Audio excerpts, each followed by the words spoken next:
On va s'attaquer aujourd'hui à une question que beaucoup de gens se posent. Est-ce que c'est trop tard pour se lancer dans le karaté? Surtout quand le corps ne répond plus tout à fait comme à 20 ans. Et tout part de ce témoignage, trouvé sur un forum de karaté. Ça parle à beaucoup de monde, c'est certain.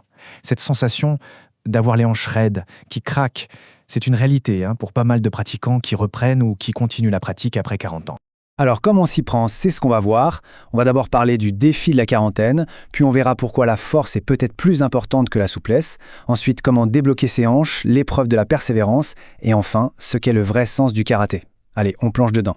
Le défi de la quarantaine, et c'est bien ça, un défi. Souvent, la première barrière, elle est même pas physique, elle est dans la tête. C'est ce moment où on se pose la question, est-ce que je suis trop vieux pour ça? Est-ce que mon corps va suivre? Surtout pour un art aussi exigeant. Parce que dans la tête, l'envie est là. On s'imagine faire des coups de pied bien hauts, des katas super fluides, et puis la réalité du corps nous rattrape. Il a changé, il est plus raide, et ce décalage, franchement, entre ce qu'on veut faire et ce qu'on peut faire, ça peut être super frustrant. Mais, et si on se trompait de problème? Si cette raideur, ce n'était pas vraiment un manque de souplesse? C'est la question qui change tout. C'est un vrai déclic qui force à voir les choses sous un angle complètement différent. Et ça nous amène à notre deuxième point, la force avant la souplesse. C'est un vrai changement de paradigme. Parce que la solution à cette raideur, elle est peut-être à l'opposé de ce qu'on a toujours pensé. Écoutez bien ça, c'est une pépite partagée par un autre pratiquant. La clé de la souplesse, c'est avant tout la force. La raideur est un mécanisme de protection. C'est énorme comme idée, non? La raideur, ce n'est pas une faiblesse, c'est le corps qui se protège. Ce qu'il faut comprendre, c'est que le corps n'est pas juste bloqué pour rien. C'est intelligent. C'est le cerveau qui dit stop. Il limite l'amplitude d'un mouvement parce qu'il sait que les muscles autour sont pas assez costauds pour contrôler la position et la ramener. En gros, il l'empêche de se blesser. Ok, maintenant qu'on a compris ça, on peut agir.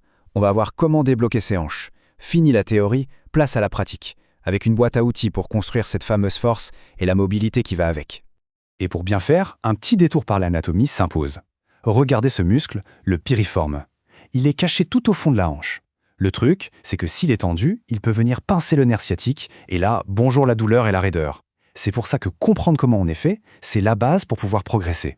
Donc au lieu de s'acharner sur des étirements passifs où on tire et on attend, l'idée c'est de passer à des exercices de renforcement dynamique, des balancements de jambes, des squats cosaques. Tous ces mouvements, ils construisent de la force sur toute l'amplitude. En fait, ils apprennent au corps qu'il a le droit d'aller jusque-là, en toute sécurité. Et cette force qu'on développe, elle sert directement dans la technique. Prenez n'importe quel coup de pied, un Mawashigiri par exemple. Il y a toujours 3 phases. D'abord l'armée. On lève le genou, on compresse la hanche comme un ressort. Ensuite, la technique. On pivote, on ouvre, on étend. Et enfin, et c'est crucial, le retour. On ramène la jambe par le même chemin. Tout ça, ça demande du contrôle, donc de la force, bien plus que de la souplesse pure.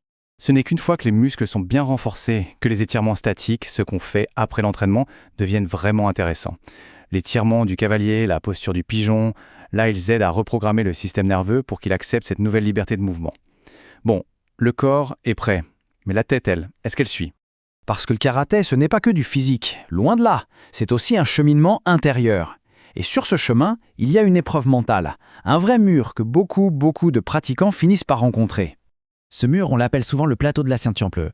C'est un moment terrible. On a l'impression de stagner, de ne plus rien apprendre, pire, de régresser. Le doute s'installe profondément. On se demande à quoi bon continuer. C'est vraiment une étape critique, où énormément de gens jettent l'éponge. Alors comment on s'en sort? En changeant, encore une fois, de perspective. Le progrès, ce n'est pas juste une ligne droite. Il repose sur 3 piliers. G, la technique. Taille, le corps. Et Shin, l'esprit. Alors oui, peut-être que le corps stagne un peu, mais on peut toujours affiner sa technique, ou renforcer son mental, sa passion. C'est une vision beaucoup plus globale de la progression. Et quand on dépasse cette épreuve, on ne gagne pas juste une nouvelle ceinture, on découvre quelque chose de bien plus profond. Le vrai sens de son engagement. Et la récompense ultime du karaté. Prenez cette histoire. Un jeune retraité qui a toujours rêvé de faire du karaté. Il se lance. Des années plus tard, il obtient sa ceinture noire avec les félicitations du jury. Ça montre bien qu'il n'est jamais trop tard. Souvent, le seul regret qu'on entend, c'est « si seulement j'avais commencé plus tôt ». C'est là que tout bascule. On arrête de se comparer. L'idée, ce n'est plus de ressembler au champion de 20 ans qui fait des coups de pied spectaculaires. Non, le vrai but, c'est de devenir une meilleure version de soi-même. Un petit pas après l'autre, chaque jour. Il y a une citation qui résume ça parfaitement. Une ceinture noire, c'est juste une ceinture blanche qui n'a jamais abandonné. Voilà, la ceinture noire, ce n'est pas la fin du chemin, C'est le symbole qu'on est resté sur ce chemin, tout simplement. Alors au final, peu importe où on en est, qu'on hésite à commencer, qu'on soit en plein doute sur le plateau de la ceinture bleue ou qu'on soit plus avancé sur la voie, la seule question qui compte, c'est quel sera le prochain pas sur le tatami ?